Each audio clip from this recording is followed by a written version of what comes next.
It's time for Team Venom to cross the line.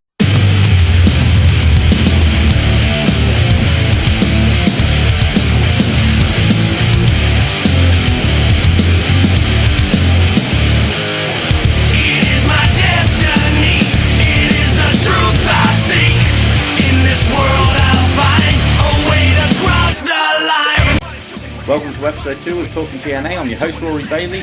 This is the all-new video podcast series from us at Team Venom Media, where we talk all things TNA wrestling.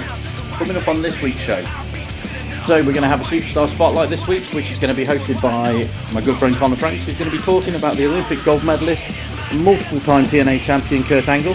And we're also going to have a little bit of a chat with my own stepson, who attended his first live wrestling show a few weeks back, and it was for Impact.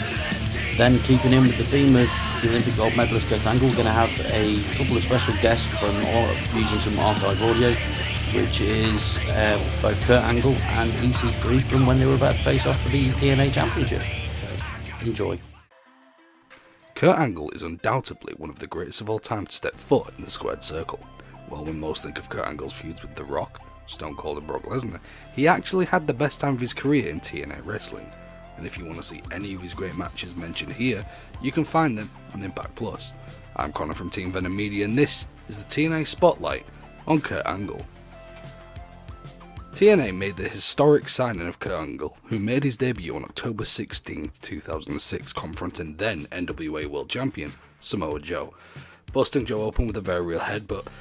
Angle was then special enforcer for the title versus career match between Jeff Jarrett and Sting at that year's Bound for Glory. Angle made his in-ring debut on November 16th episode of TNA, defeating the Monster Abyss, but then getting attacked after the match by Samoa Joe, leading to the pair facing off at 2006 Genesis, where Angle defeated Samoa Joe, ending Joe's undefeated streak. Final Resolution 2007 is where Kurt Angle would earn a shot at the NWA World Heavyweight Championship by defeating Samoa Joe 3-2 in a 30-minute Iron Man match, which led to Angle losing his championship match to Christian Cage at the same year against all odds, thanks to interference from Tonko resident mathematician Scott Steiner. This led to a feud between Angle and Steiner, with Angle getting the better of Big Papa Pump at the March 11th Destination X. After Angle defeated Steiner, he was picked to lead a team of 4 other wrestlers against the team of Christian Cage's choice in a Lethal Lockdown match at April's Lockdown. Angle chose Samoa Joe, Rhino, Sting, and Jeff Jarrett, while Cage chose AJ Styles, Scott Steiner, Tonko, and Abyss. The man who gained the winning pinfall was to become the number 1 contender for Christian Cage NWA World Heavyweight Championship. Team Angle was victorious after Jeff Jarrett hit Abyss with a guitar full of thumbtacks and allowed Sting to score the pinfall victory. Cage was set to defend the NWA World Heavyweight Championship against Sting and Angle in a triple threat match at Sacrifice. At Sacrifice, Cage defended the World Heavyweight Championship, where Angle was the victor by making Sting submit, who had technically just pinned Cage. He was announced as the new World Heavyweight Champion. At the Impact following the event, Angle came to the ring with a new championship belt and announced he was the new TNA World Heavyweight Champion. Afterwards, Cage and Sting came to the ring and the three began to argue who was the new TNA World Heavyweight Champion. Due to the controversial finish to their match at Sacrifice, the title was declared vacant by Jim Cornette.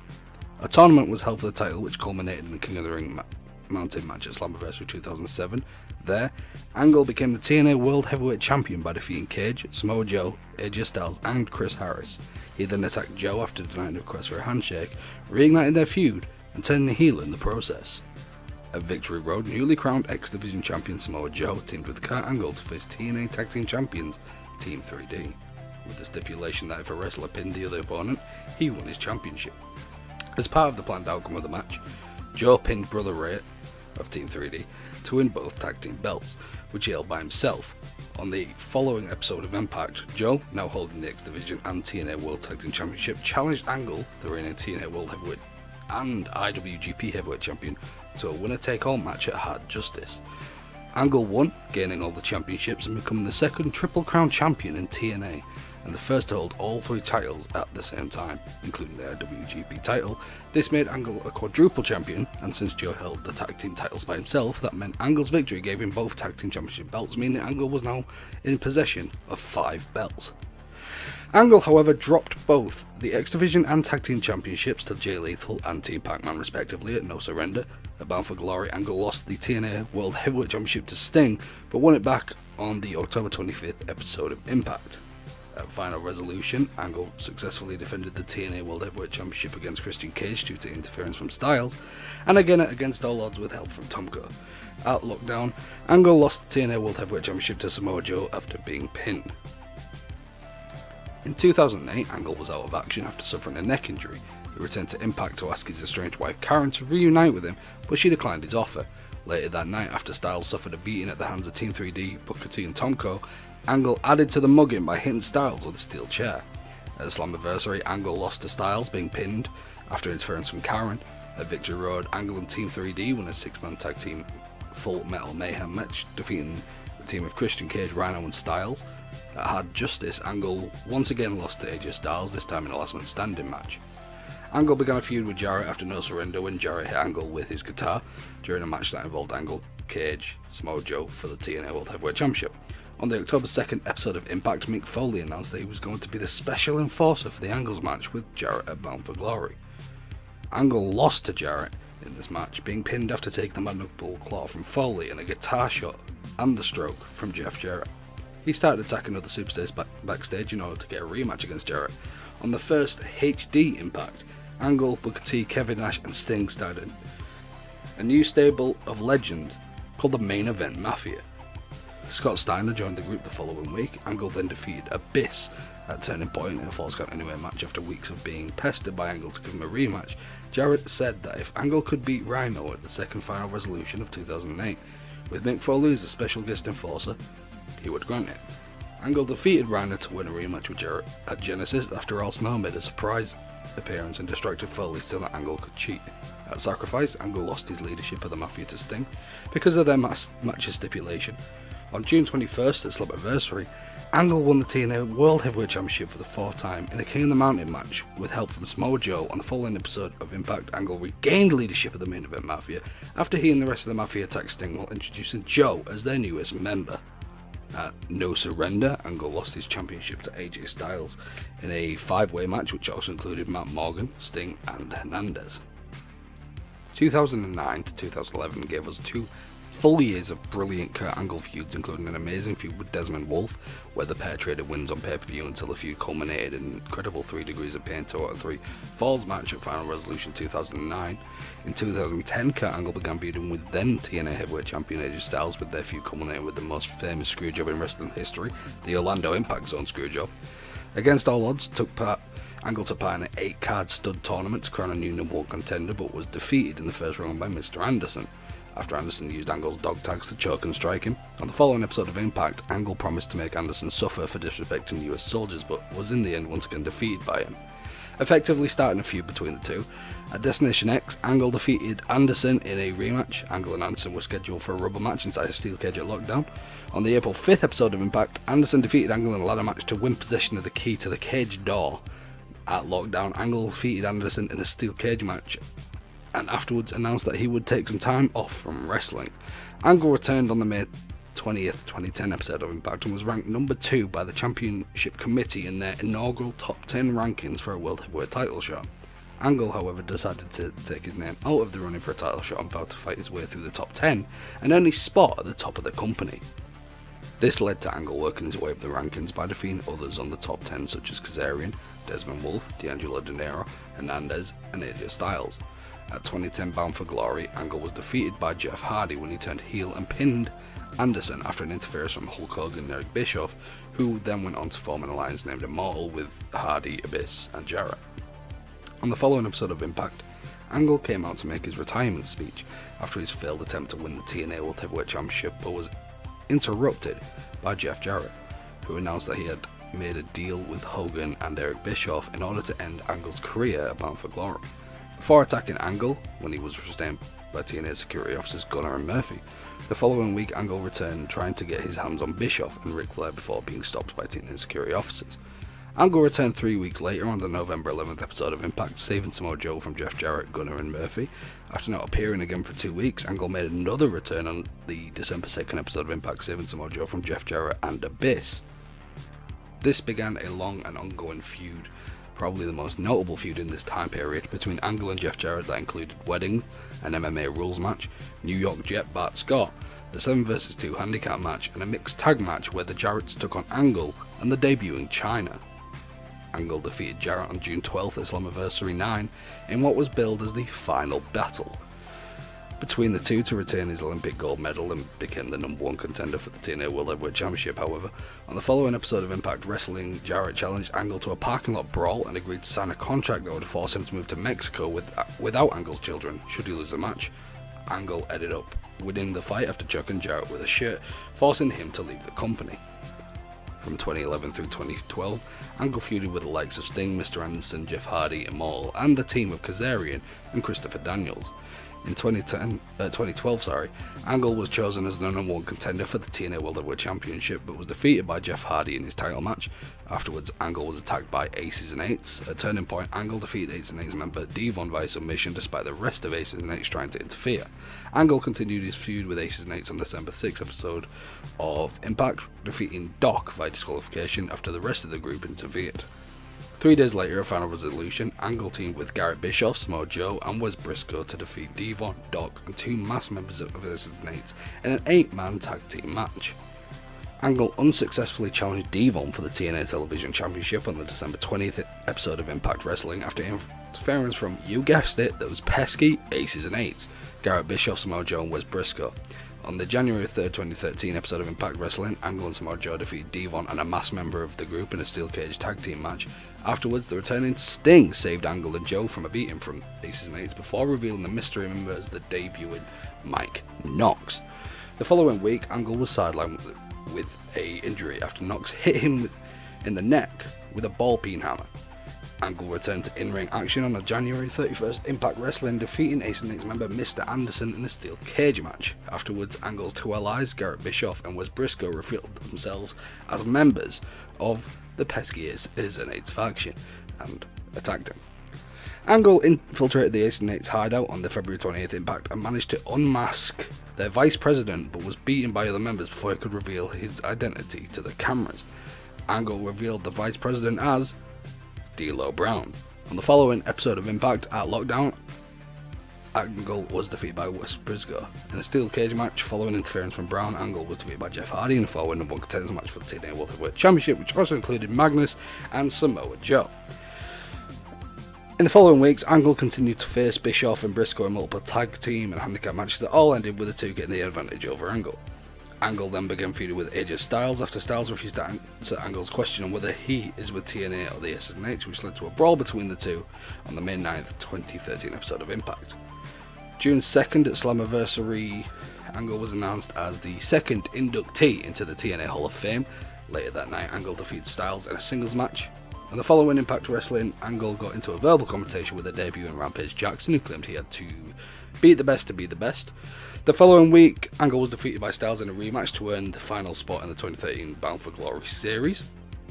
Afterward, Angle was assaulted by his mates until Jackson came out and saved him. On June 20th, Angle attacked TNA World Heavyweight Champion Bully Ray at the end of the Impact Wrestling episode and revealed himself as the first member of Sting's new Main Event Mafia. In the following weeks, Angle and Sting recruited Samoa Joe, Magnus, and Rampage Jackson as members of the new Main Event Mafia. However, beginning on August 2nd, Angle took a hiatus from TNA. Angle returned on the October 10th, 2013 episode of Impact Wrestling, attacking Ego, the team of Christopher Daniels and Frankie Kazarian, and challenging Bobby Roode to a match at Bound for Glory. The following week, Angle stated his discontentment with Roode mocking his Hall of Fame induction and told Roode he would make him tap out. Roode responded by attacking Angle with the help from his faction Ego, forcing Angle to submit to the crossface, holding a precursory act prior to their match. At the pay-per-view, Angle was inducted into the TNA Hall of Fame, but he refused to accept the offer as he felt he had let himself, TNA, and the fans down and didn't deserve a Hall of Fame induction ceremony. He also said he would accept the offer when he feels that he's earned it, and he still has great things to do with TNA. Later that night, Angle was defeated by Bobby Roode after he landed awkwardly from a running belly-to-belly suplex. On the October 31st episode of Impact Wrestling, Angle lied about gaining medical clearance as Angle suffered convulsions during a match against Bobby Roode after a bad landing from the same move, which resulted in referee Brian Hebner rewarding a knockout/count-out victory to Bobby Roode. After the match, he also showed signs of post-concussive amnesia. On November 5th, Angle was reported as having tested negative for the concussion, but his recurring knee injury still required monitoring. The following weeks, Angle saw the new main event method disbanded. He was then attacked by Rude, who accused Angle of using his injury to get out of the match. November 14th, Angle won a submission match against Austin Aries in the World Title Tournament, but by using Rude's finisher, the arm trap crossface, with Rude at the ramp watching. However, Angle lost his next match against Magnus due to an interference from Bobby Roode, and at Final Resolution, Angle was defeated by Roode in a 2 out of 3 falls match. Angle faced and defeated Roode in a steel cage match at Genesis to end the feud. On February 6, 2014, Angle had a match against Magnus, however he won by disqualification when EC3 attacked Angle, performing a leg lock which injured Angle's knees. On February 27, 2014, Angle officially accepted his induction into the TNA Hall of Fame, but the ceremony was interrupted by EC3. With Angle attacking him the next week, Angle was attacked by EC3 and his knees were severely damaged, thus losing his chance to fight at Lockdown. Angle made his return on April 17th and vowed revenge. Continued to attack and wrestle EC3's allies, such as on the April 24th episode of Impact, when Angle defeated Rockstar Spud at the match. EC3 attacked Angle, but Willow saved him. At the sacrifice, Willow and Angle defeated EC3 and Rockstar Spud. In May, Angle underwent ACL repair surgery and was sidelined. On June 20th, 2014, Kurt Angle was named Executive Director of Wrestling Operations of TNA. By TNA's board of directors, he announced the TNA World Heavyweight Championship rematch for the July 3rd episode of Impact Wrestling between Lashley and Eric Young, reinstated Bobby Roode had been indefinitely suspended by MVP. Angle also retired the TNA Television Championship, which had not been seen or defended since Abyss won it at Slammiversary 2013. On October 29th, Angle refereed the TNA World Heavyweight Championship between Bobby Roode and Bobby Lashley. Angle returned to in-ring action on TNA's debut on Destination America, January 7, 2015, for his final year with the company, when he stopped a brawl but started a street fight against MVP. March 20th edition of TNA, Angle defeated Lashley to win the TNA World Heavyweight Championship for a record 6th time. He lost to Eric Young on May 1st at Hardcore Justice in a stretcher match with a title not on the line. He successfully defended his title against Lashley once and then again against both Lashley and Eric Young. May 8th, Angle defeated Eric Young to retain his title with Bully Ray as the special referee. May 29th episode of Impact Wrestling, he successfully retained his title once more against Eric Young, this time in an I Quit match. At Destination X, Angle defeated Rockstar Spud, who gave up the X Division Championship in order to challenge for the title. Later that night, Angle again successfully defended his title, this time against Austin Aries, who cashed in his Feast or Fight contract to allow him a title match. On the June 25th, 2015 taping of Impact Wrestling, Angle lost the championship to EC3. On July 8th episode of Impact Wrestling, Angle faced EC3 in a rematch in a losing effort. On October 4th, 2015 at Bound for Glory, Angle defeated Eric Young via ankle lock submission. November 19th, Angle was announced for TNA's live debut on Pop. On the November 25th episode of Impact Wrestling, Angle announced that he would remain with TNA until the conclusion of their Maximum Impact Tour of the UK on January 31st, 2016, after which he would part ways with the company. Angle announced his farewell tour, which took place on TNA's Tour of the UK. At TNA One Night Only, live, Kurt Angle teamed with Drew Galloway in a 3-way tag team match against Eli Drake and Jesse Goddard and the Wolves for their TNA World Tag Team Championships in a losing effort. On the January 12, 2016 episode of Impact Wrestling, he defeated Drew Galloway. February 2nd episode of Impact Wrestling, he challenged Matt Hardy for his TNA World Heavyweight Championship but lost the match. And on the February 9th episode of Impact Wrestling, he was defeated by Drew Galloway in their rematch. On the March 1st episode of Impact Wrestling, he defeated Bobby Roode. Angle's final TNA match was against Lashley on March 8th, 2016, which ended in a loss. Okay, so one of the great things about the format of this podcast is that we're not specifically going for anything that's happened immediately. So for this little segment, we're going to talk about the TNA tour that happened back in November. Absolutely fantastic couple of shows that we went to. I'm joined by my very own stepson, Jamie. Jamie, say hi. Hello. And prior to that, the only wrestling that Jamie was introduced to was only this year, and that was the Royal Rumble, WrestleMania, big WWE events and such, which is because, you know, I made a thing of getting a load of friends around and watching them live and stuff. This was your first proper experience of seeing wrestling live, wasn't it, Jamie? Yeah, it was my first live show. Yeah. What were your thoughts as a whole? Thought it was a generally good show. Yeah. Quite liked it. Quite liked the excitement. Yeah. Any particular standout moments? Silence.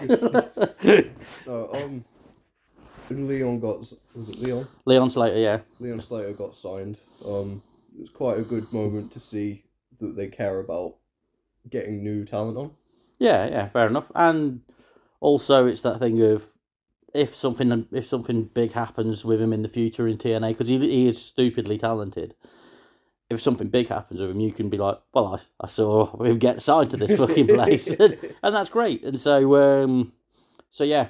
Now the main thing from this is that obviously your mum and my son all enjoyed the show, and prior to this, again, you and your mum weren't fans of wrestling. Your mum now is a big wrestling fan, which is, to a degree of certain things, mainly TNA, and obviously you've been watching the WWE stuff like War Games recently. Have you been watching any TNA as a result of going to see them live? Yes. Yeah? What, this year's stuff or some of the vintage stuff? Vintage. Oh, okay. Well, that's cool. Then can you remember any of the things you've watched? Any particular wrestlers? Or have you just been literally stealing my app password and going to town on it while I've been at work? I will not comment on that. Fair enough.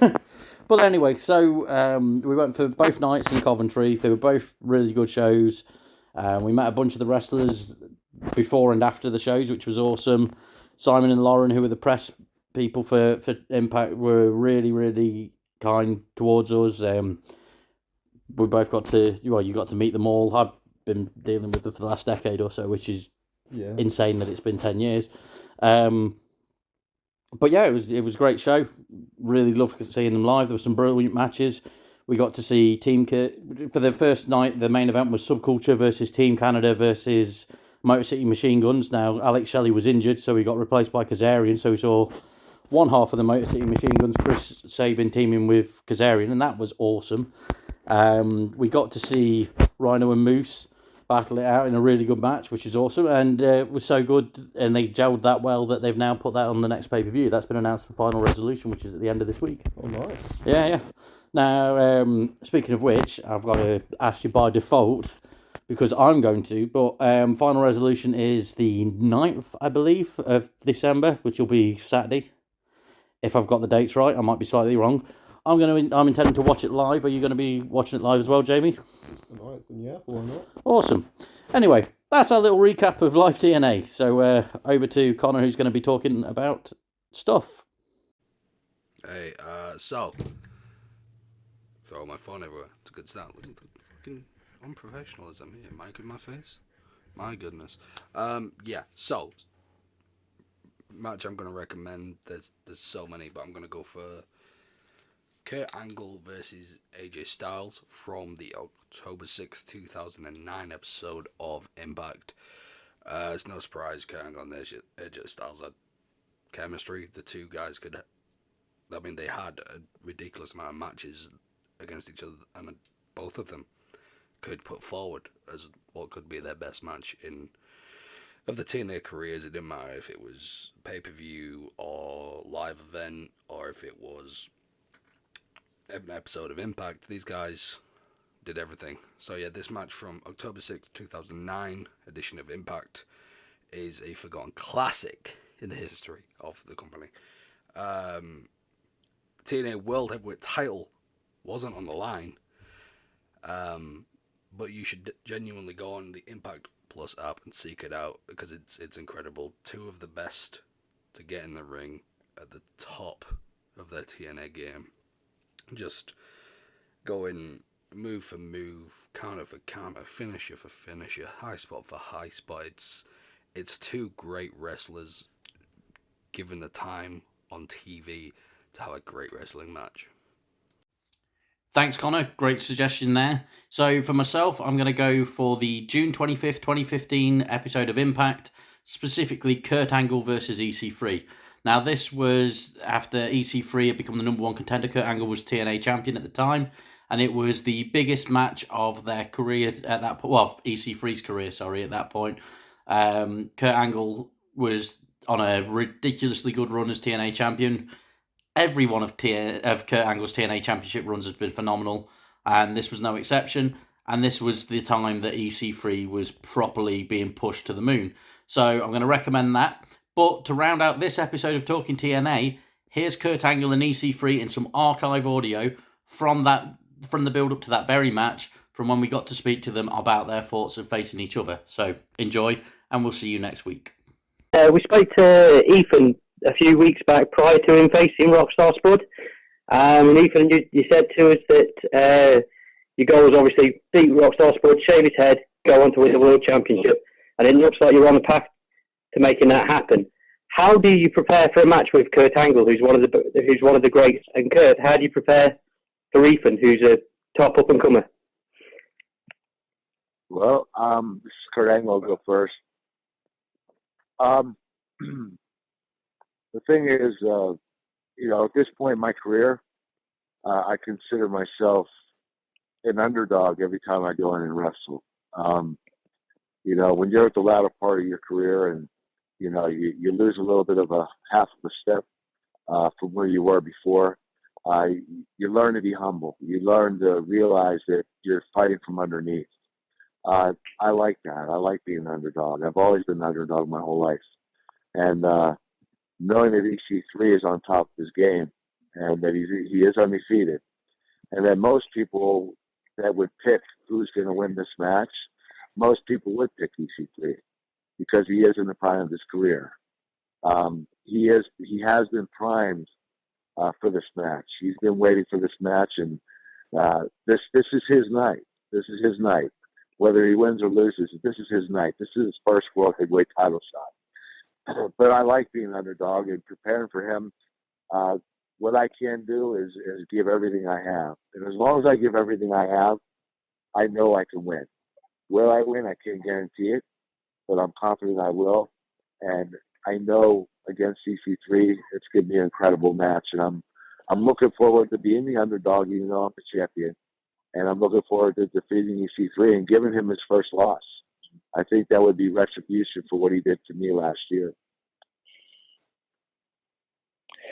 Okay, thank you. There's a saying that you ain't as good as you once was, but you're as good as you'll ever be. And when you look at a guy like Kurt Angle, that's complete horse shit, because he is at the top of his game. He is still the very best. He is the man. And how do I, EC3, prepare for a match with a guy like Kurt Angle? I mean, do I train my ass off? Yes. Do I study tape? Yes. Do I put myself in the situation as many times as I can mentally? Yes. But none of that's going to matter, because until we actually play the game, until we're in the ring, we're not going to know what's going to happen. He's so, just the resume this man has is so incredible, so stout. And me being a newcomer, somebody who's always seen it from the outside, never really being able to experience it fully, the only thing I can say is that one thing that separates me from a lot of guys, maybe in this industry, maybe in this world, is that it's not over till I win. I do not accept defeat at any time, any juncture, any moment. It is not over until I win.